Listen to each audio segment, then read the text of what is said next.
Mga kapuso, mga opisyales sa Pavia nagapanawagan sa investigasyon sa duwa ka ginapahayag depektibo nga flyover sa Banwa. Si Zen Kilantang Sasa nakatuto. Madugay na nga nagaantos ang mga Ilonggo bangod sang huol nga tugas sang wala gihapon natapos nga aganan flyover diri sa Pavia, Iloilo. Ang estudyante nga si Nelwin luyag nga maaksyonan na ang problema. Dapat lagi may manabat ay tama na kahasal sa aman nga mga estudyante ang mag-commute nga ga-traffic la permigis aganan. Sang damnag lang nagmando si Senator Raffy Tulfo sa DPWH nga pabayron sang liquidated damages ang kontraktor sang flyover.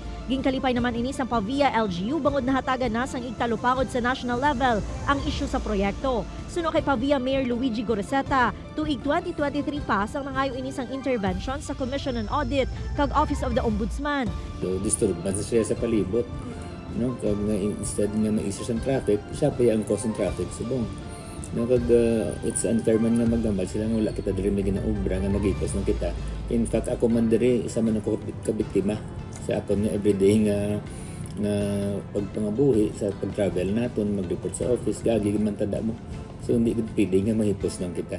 Suno kay DPWH Regional Director Joel Limpenco, hindi ini makakomento bangod may gag order na sila sa central office. Apang nagapadayon kuno ang rehabilitation sang proyekto. Una na nga nag-adoptar sang resolution ng Sangguniang Bayan sang Pavia sang tuig 2023 nga nagahinyo sa Kongreso kag Senado nga magpatigayon sang legislative inquiry in aid of legislation. Iniagud manabat ang mga individual nga involbado sa ginapahayag depektibo nga ungka flyover.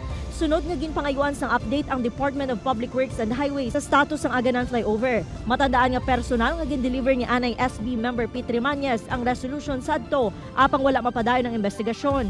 Importante may baluan ta kung ano ang pwede nila obrahon, ano pang pwede nila obrahon para makayo ang flyover. At the end of the day, this is people's money kasi obligasyon sa gobyerno nga sabton ang query sa aton mga pumluyo. Gintinguhan sa news team nga makuhaan sang pahayag ang International Builders Corporation nga kontraktor sang duha ka kontrobersyal nga taytay apang wala sang may nagpa-interview. Upoy kay Cirilo Renduque, Zen Kilantang Sasa, 103 Visayas.